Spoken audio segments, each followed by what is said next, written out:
So welcome everybody to this special screening of Desolation Center as part of the monthly collaboration between Dock and Roll and House of Bands. So the film itself is available to watch until Sunday at 5 p.m, but right now we're honoured to be joined by director Stuart Swezey, the film's producer Mariska Leyssius, and Sonic Youth drummer Steve Shelley, who played the last desert event in '85, which is the one with all the acid, if you've already seen the film. So on to the questions.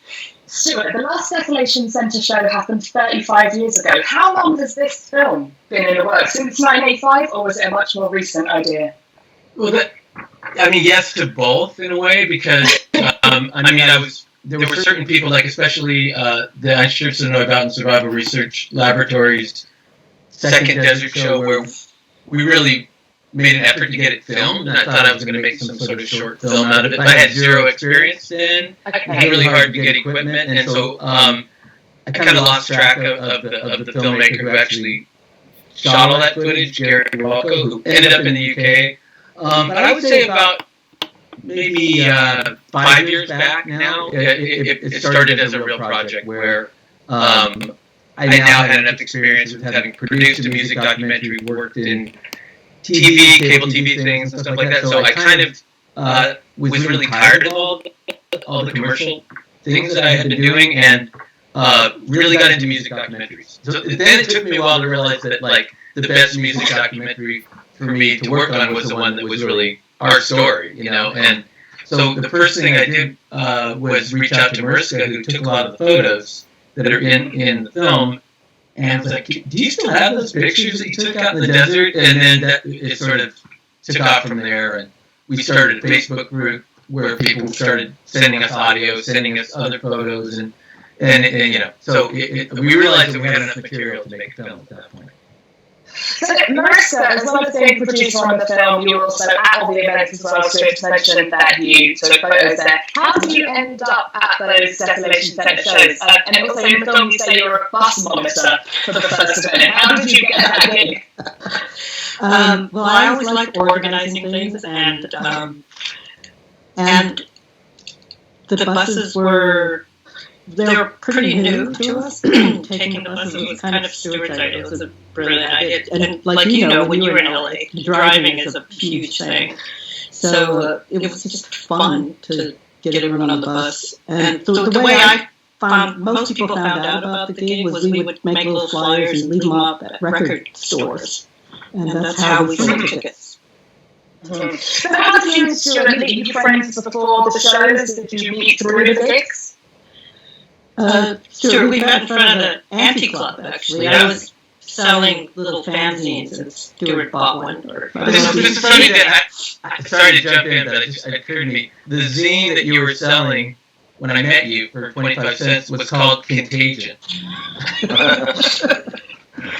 And I think it was the first actual thing I'd ever seen at that point in time. And it was like, you know, collage, Dada art. It was very, very Throbbing Gristle influence, I would say. And anyway, so we kind of hit it off after that, and you know, then Mariska had this band with this singer dude, Perry Farrell. You know, what thing led to that?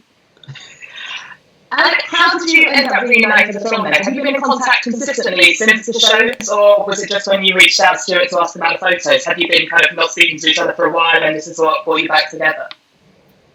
A little of both. I mean, I produced a documentary about EDM culture, and Mariska had this huge collection of rave flyers from the late 90s, and so she's like, you know, you can use these. I hope you got them back, because we weren't that good about that. But anyway, we scanned them all in, and so then we kind of reconnected then, but that was way before we started on Desolation Center. We would see each other once in a while, but it was really more the project that I think brought us back together. Yeah. Mm.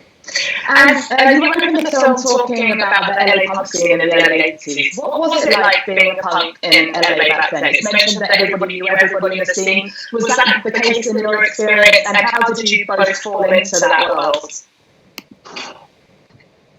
Well, for me, falling in was basically, I was 16 years old, and there was a radio show called Rodney on the Rock, and there's a great documentary, I think Mayor of the Sunset Strip, about Rodney Bingenheimer, but it was like 2 hours out of the week, and it was you could hear the Sex Pistols, you could hear the Damned, you could hear the Ramones, and then we started discovering the LA bands that they were pretty great too, and so by that time I started wanting to go to gigs, and I think the first real punk show that I went to was the Elks Lodge benefit for the Mass, which was kind of this really seminal club, and Mariska probably was at the Mass because I think you were already going out. Right. Prior to that, but I didn't know you till many years later. But it still felt like you see the same faces, you see the same people, and for me, it was like you could see better music live just going to some real dive like a Hong Kong cafe, Chinese restaurant, and the Germs would be playing as opposed to like go to the Forum and go see Styx. And so we were all like the few kids, I think, in each high school that didn't fit into all the big rock and roll culture that was still so prevalent, I mean, here in Southern California, you're still being told that, like, the Eagles is the best band ever, And so, some of us just entirely rejected all that. So, anyway, that was my experience. And Mariska, how did you fall into punk? Well, a friend of mine gave me a Slash magazine, and it just started from there. And back then, you didn't really have a lot of punk, punk records. So you started out with reggae, you'd all hang out, and then little by little, it was more about the live music before the records started coming out. How often did shows get busted by police? It's something we see at the start of the film. Did you all experience that firsthand? Is that something that regularly happened? Yeah, it's interesting because my memory, after interviewing people, like Sean DeLear, who's in the film, remembers every little detail. And I would remember getting busted, but I never remembered all the details he did. But it was something that would happen all the time. And it still does.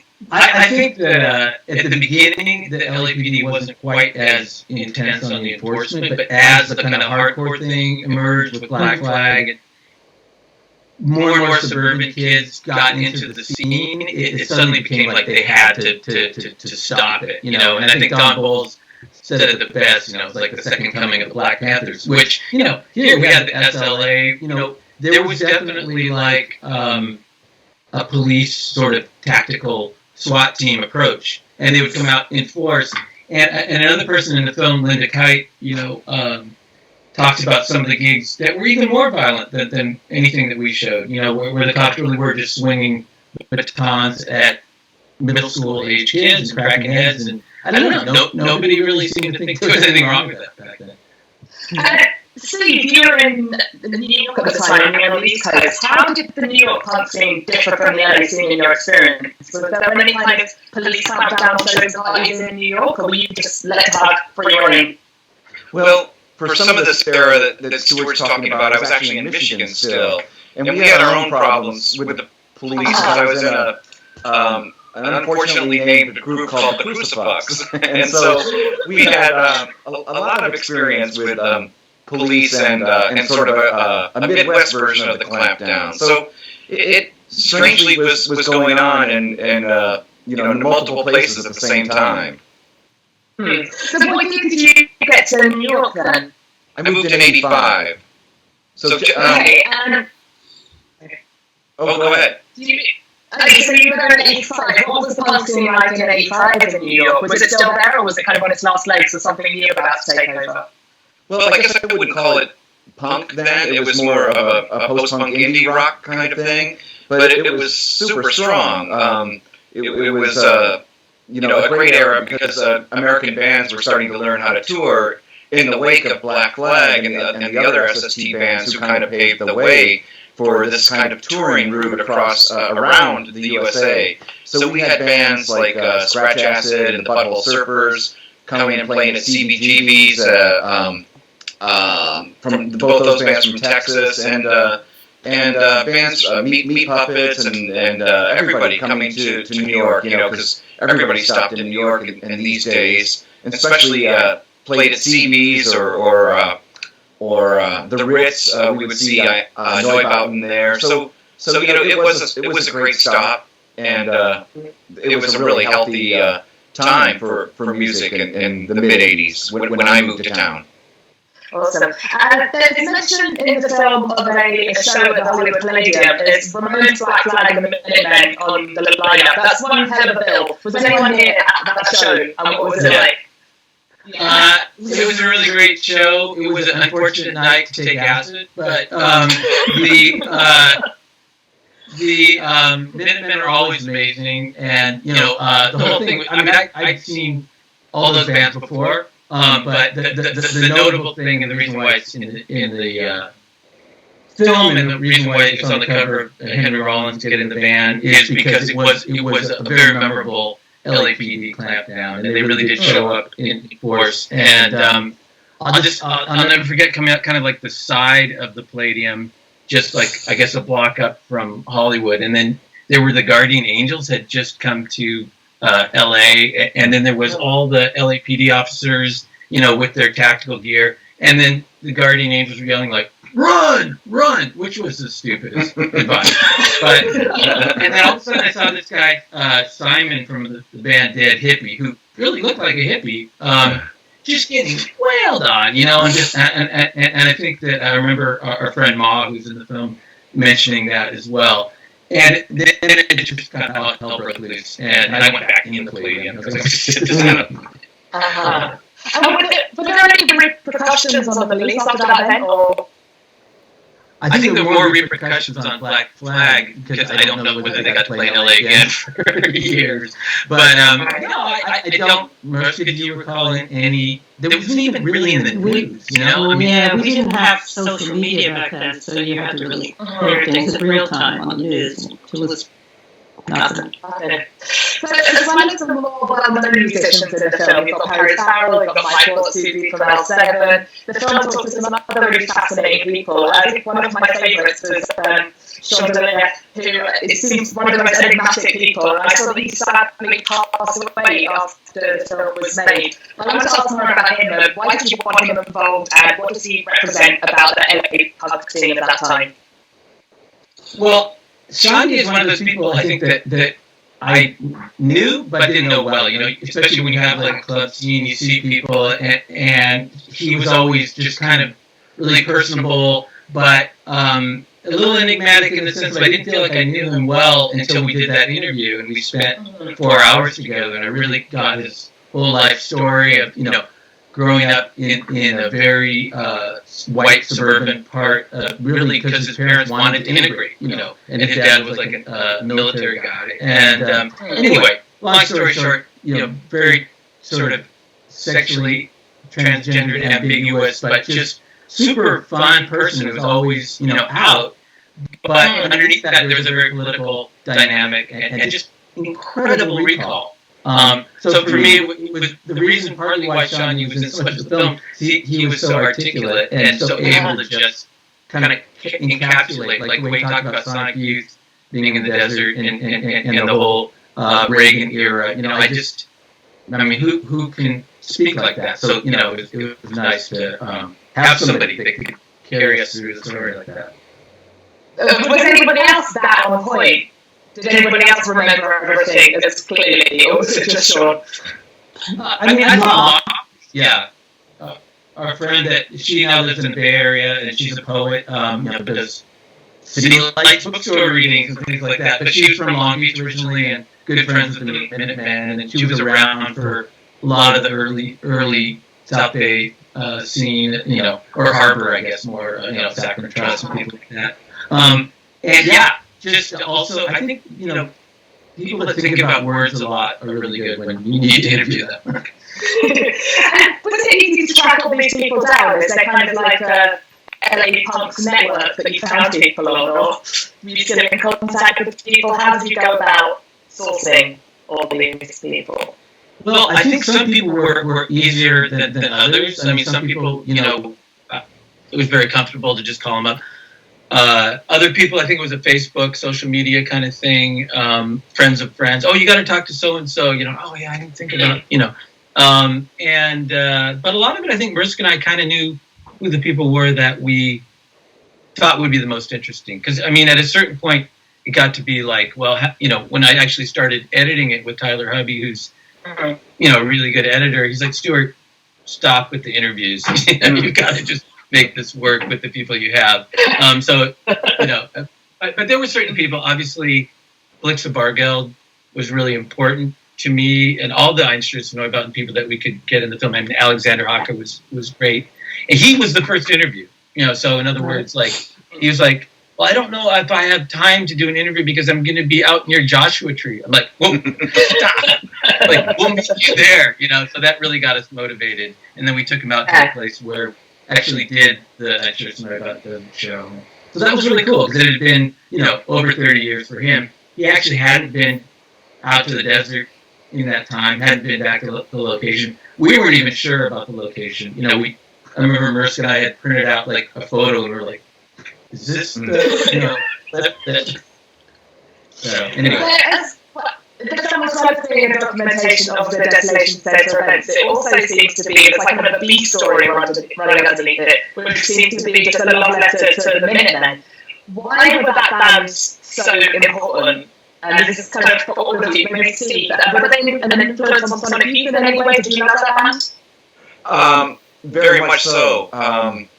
They were probably my favorite band before joining Sonic Youth, along with Sonic Youth and the Meat Puppets, maybe. And they're just such a special band, musically and also just the vibe around them, with them encouraging the indie scene to do your own thing and to get out there and form a band. They were just such a positive force and just so great musically. So yes, they were very important. Steve, they're playing a lot of Desolation Center events. Why did you? Stuart, they're playing a lot of Desolation Center events. Why did you consistently book them? Why did they represent kind of what you're doing so well? Well, there's a lot of things about the Minutemen. I mean, one is just that they were up for anything. They would play anywhere, anytime. And so when it came to the first desert show, it was really easy to just call Steve Boone and go, hey, you want to do that? Well, let me ask Mike. Yeah, okay. But also I think musically for me, they sort of represented everything and more that I could have wanted out of a band coming out of the punk scene. I mean, they really incorporated funk and jazz, and the lyrics were very, everything from abstract to super, and everything in between. And so the fact that they were an LA band, because I was, back then, I don't think that you associated that kind of really experimental approach with the LA scene, and so they kind of emerged out of it. Whereas I was a fan of things like Wire, Public Image Limited, that came out of the UK for the fall, and so when there was an LA band that could kind of do that in their own very unique way, that I was just like, this is the kind of thing I want to hold up as this is us, as opposed to maybe something that was a little bit more, Guns N' Roses-ish or whatever. Sure. But nowadays, the desert, kind of Joshua Tree in particular, is seen as sort of a glamorous bohemian place. People go and get Airbnbs there for the weekend. People get married out there. But what did people think of the desert back in the early mid-80s? What did the desert represent? Because there's a point in the film where people mention, like, I've never even been there before, and I only live 2 hours away. What did people think of the desert then? I'm going to let Mariska do that one. You can go out and... I still go out, but it was that alien landscape of just being out there, we're our own little world. We could pretty much do it. Like the film said, we got away from the cops, and it was just very alien. Also, it wasn't familiar territory, like you said, for a lot of people. So I just don't think people really appreciated what we had in our backyard here in Southern California. And or maybe it was someplace like your parents would take you, and then you come back and you go like, I hated that day. But so I mean, I think the fact that we sort of make it our own was really cool. Steve, before playing the show, had you ever been to the desert before? I actually didn't play the desert show. I was on the next show, which was Stuart's last Desolation Center gig. But I heard it when I joined Sonic Youth a few months after the desert show. I heard about it continuously, and I just thought it was, of course, the greatest thing ever, with all these bands playing together out in the desert. I actually joined a few months before. Exactly. And have you been post that, though? Have you been out to the desert, and what do you make of it? Yes, very much. I love it out there. Yeah. And so it's the second desert show, the Noise Out on the Run and Mark Pointing, there's the actual footage. And Stuart, you said you were going to be using that for some kind of a film. Why did you start recording it? I like there's the interviews of the kids in the parking lot. What made you interview certain people? Tell me a bit more about the recording process. Really, I was so engaged in just making the show happen at that point in time, getting SRL down, and I wasn't really doing the filming, but a couple people approached me and they said, hey, can we shoot this? And I think my idea was that I would pull together this footage and then we would make this film afterward. So I just kind of let the filmmakers do what they did. And this guy, Gary Walco, who has gone on to do some independent films and features and stuff like that, he just kind of ran with it. And Randall Kennedy, who's somebody that Mariska was friends with, was sort of the interviewer. He used to work at an independent record store, Aaron's Records, and he was a local poet at the time and stuff. So it was more like I didn't have really access to that footage until we started making the documentary, and then Gary let me sort of transfer it all, digitize it all, and just kind of use what I wanted out of it. And I was sort of blown away to see how much there was and how cool it was and stuff. So that was another moment where we could actually make a good film out of this. So what was your actual role during the events out in the desert? Did you ever get to truly enjoy them, or were you just running around working and fixing shit and making everything happen? Well, a little of both, I think. I think as a promoter, you're always kind of like, trying to, and I use that word loosely in this case, but you're kind of trying to make sure everything happens and moving things along and all that. But I think when the bands were playing, I was just sort of there, and kind of just watching it. I just kind of let whatever happen. And so I don't feel like I missed out on that much. And it definitely, there's a feeling of just kind of like we were all in this together, regardless of how you arrived. And so, yeah, I think I definitely had the experience, but also had the stress. Most of the stress was like leading up to the point where, the first musical note or noise note or whatever hits. That was when I was stressed.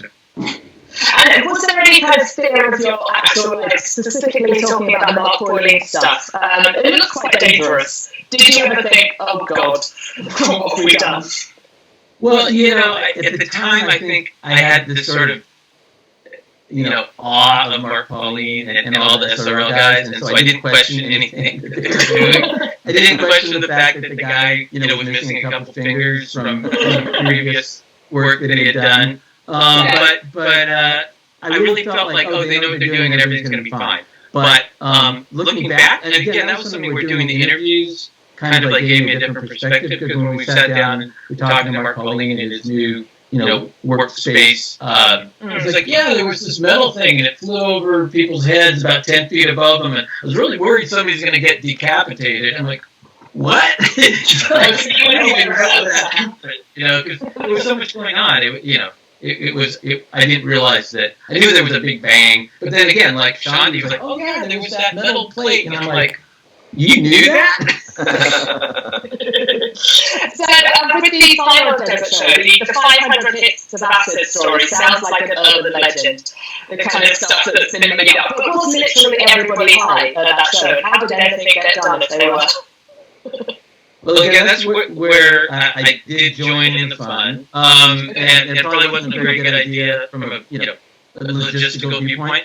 But look, there's always people that weren't going to trip. I mean, there was always going to be people that don't drink. You know what I mean? Because I've interviewed people, and they're like, I had a great time. I wasn't high. But in general, something to do with the fact of the Meat Puppets and a friend of theirs distributing, tabs of acid. I would say the vast majority of people were tripping. But again, it was only sort of piecing it together in retrospect that I realized that. I guess Thurston knew. Yes. And every single event seemed to have its own kind of distinct energy and feel. For all of you, I think Steve's answer will obviously be the one you played, but was there a personal favourite of the shows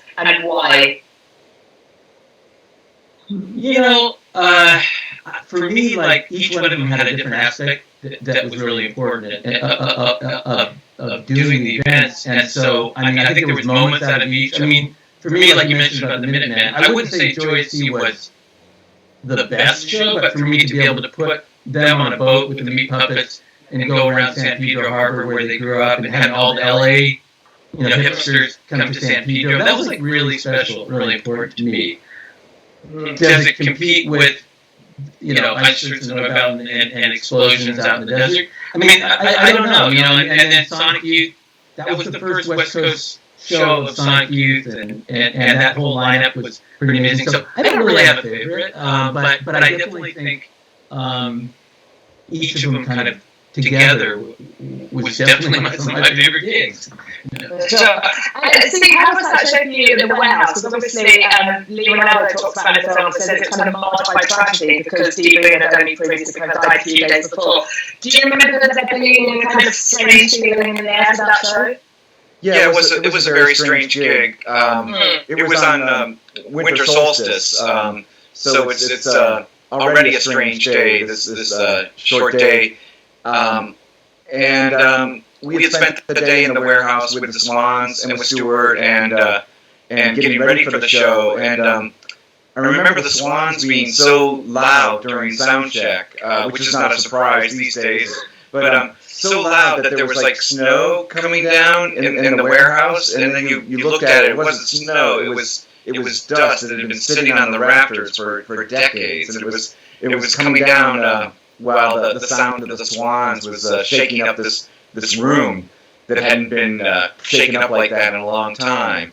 But it was a strange night, and as Lee mentions in the movie, he was using and borrowing Dee Boone's guitar amp, because we flew in for the gig. We didn't have any of our own equipment, and that was the night that Dee Boone was traveling to, is it Arizona, Stuart? He was in Arizona with the car crash.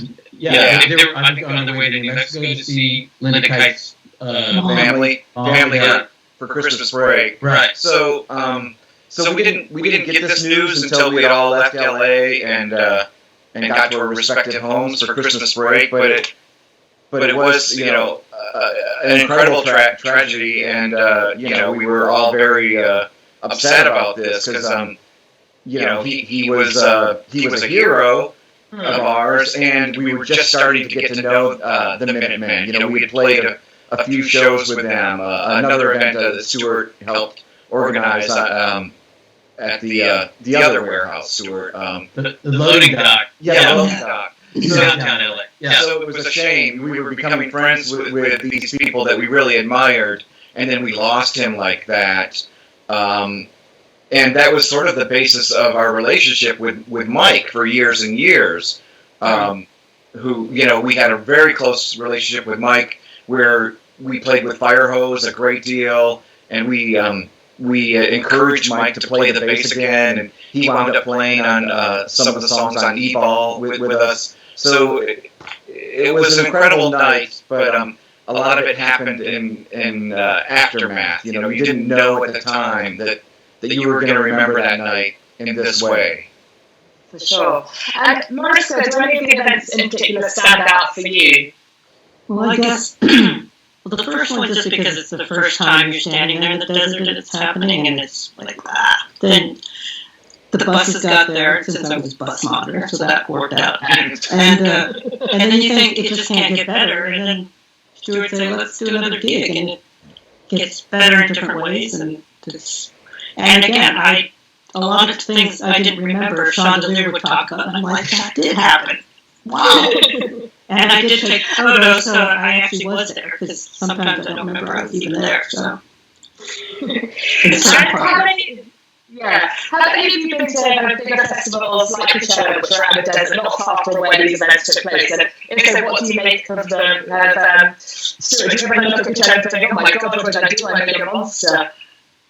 Well, I mean, to me, these things have sort of morphed into something so different than what we were doing and then in the post-pandemic era, I don't even know, kind of like what, we're even talking about in terms of these bigger events. But I've been to some of these things at the beginning, like early days of Burning Man, I was there. I went to the first Lollapalooza because Perry had gotten back in touch, so that was in Phoenix, I think. We drove out there. And Coachella, I didn't go until, like, did I ever go? No, never been to Coachella. But I guess I don't like big, you know what I mean? So it's pretty simple for me. I just don't think that bigger is better, and I don't.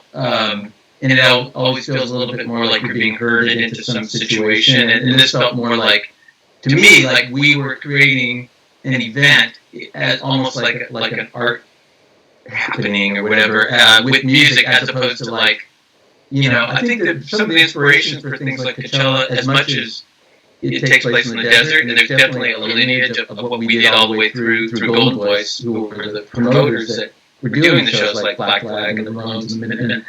But there's also like the Reading Festival, you know, or whatever you guys do over there in the UK that with these giant events. So I think that there was a little bit of both. But early days of Burning Man, I think that was the closest to me saying, like, this is really cool, and, you know, not even realizing there was any connection to what we had done in Southern California until, again, doing the interview with John Law, and he started talking about it. But as these things get more corporate and big and ridiculous, I feel less and less connected to them.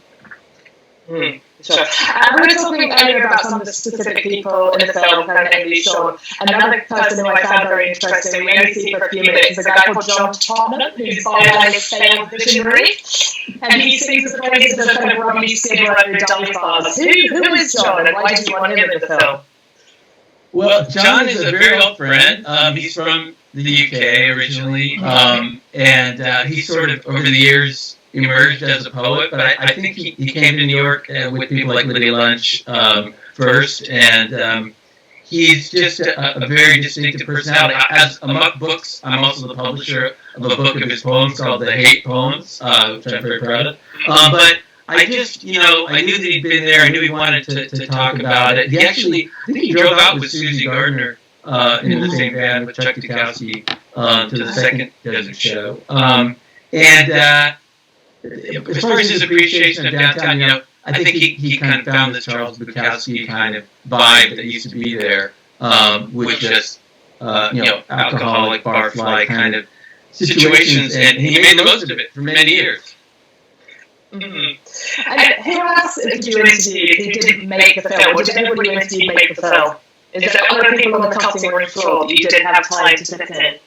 There are a few, and they've been very kind to me, because I think some of them are some of the biggest supporters of the film, actually. I can think of, like Jordan Schwartz, who was part of SST, who's also a photographer, and he's just super enthusiastic. But we actually interviewed him with Dave Markey and Sandy Glaze, and Dave Travis, who also didn't end up in the film, who was actually really important. But we used their photos, we used their footage. Dave Travis shot a lot of the really great stuff on the way out to Gila Monster Jamboree. It was sort of a thing he was doing with Dave Markey, who was a filmmaker and musician also. Anyway, so there are a few people, but almost everybody we interviewed, we tried to fit into the film, but it did get hard at a certain point, because it's ultimately not about making sure your friends are happy, but it's really about telling a story, and that's where having an editor who didn't know everybody was really super helpful, you know. One of my favourite bits in the film was quite early on, where you see the Desolation Center manifesto from the early shows. Have you looked at that in years, and what was your favourite one of the points on that manifesto? Do you stand by it all? Yeah, I had forgotten about it, and some friends of ours, Joy and Ken Abbott, had saved all these old flyers, and they're like, "Oh, you look at this thing on the back." You know, and because on the one side it was like, you know, Community UK, Minutemen, whatever, and then on the other side there was this manifesto, and it kind of blew my mind that we were that kind of on point with what we ended up continuing to do, and that there was this idea of approaching the whole idea of putting on gigs differently, and it was, you know, before Fugazi, so there's that. But as far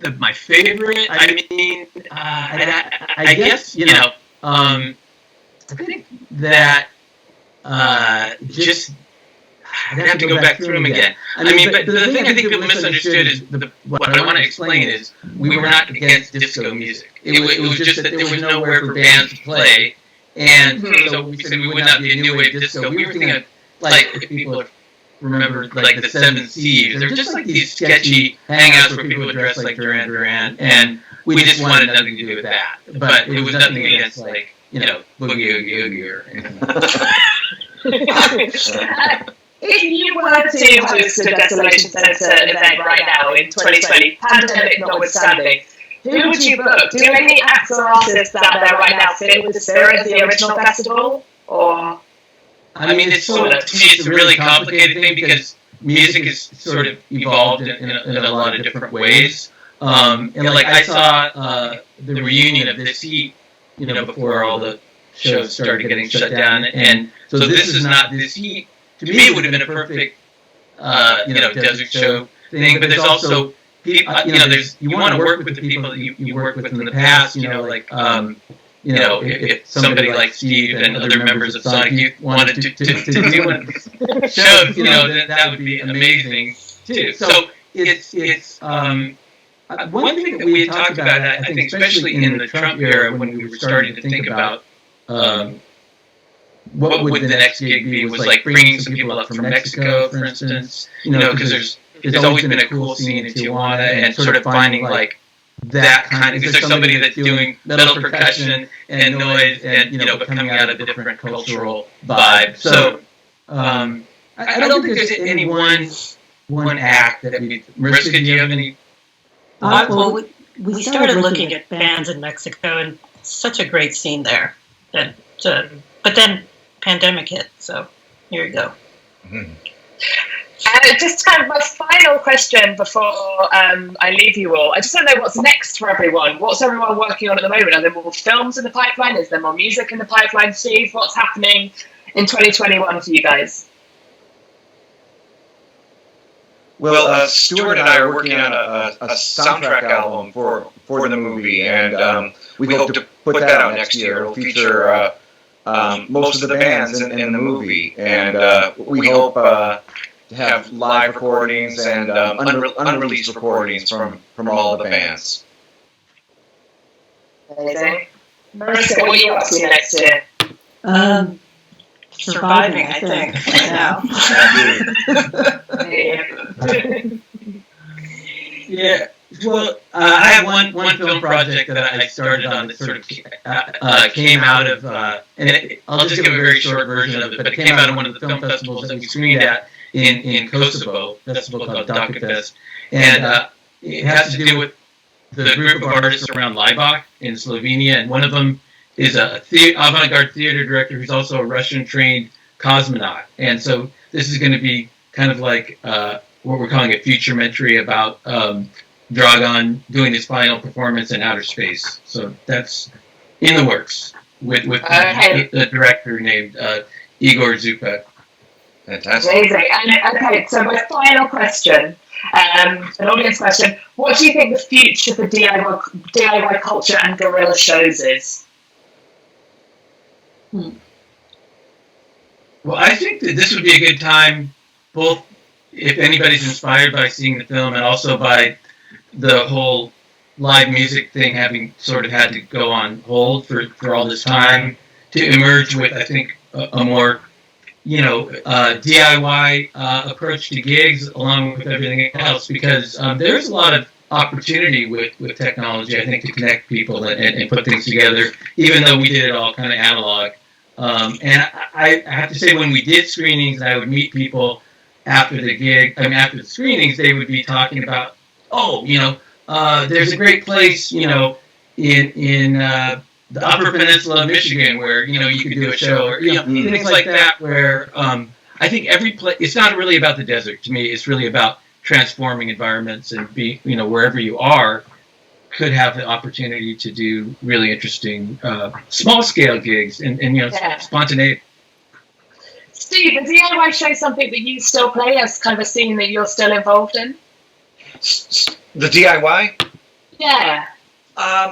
To some degree. I mean, I think we're going to have to start it over again next year, and I think that it'll be a really good opportunity for starting, like Stuart says, starting small and building from there, because we just don't know what's going to happen for us to get back to playing music and to enjoy live music. So DIY could very well be the thing, the thing that would matter the most.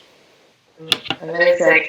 Well, that is all my questions done. Thank you so much to Stuart, Mariska and Steve for joining me. Thanks to House of Bands and Dock and Roll. And if you've enjoyed Desolation Center, then check out Dock and Roll TV's 36 other films, which are available worldwide on demand. Thank you very much and goodbye. Good night. Thanks. Bye. Bye.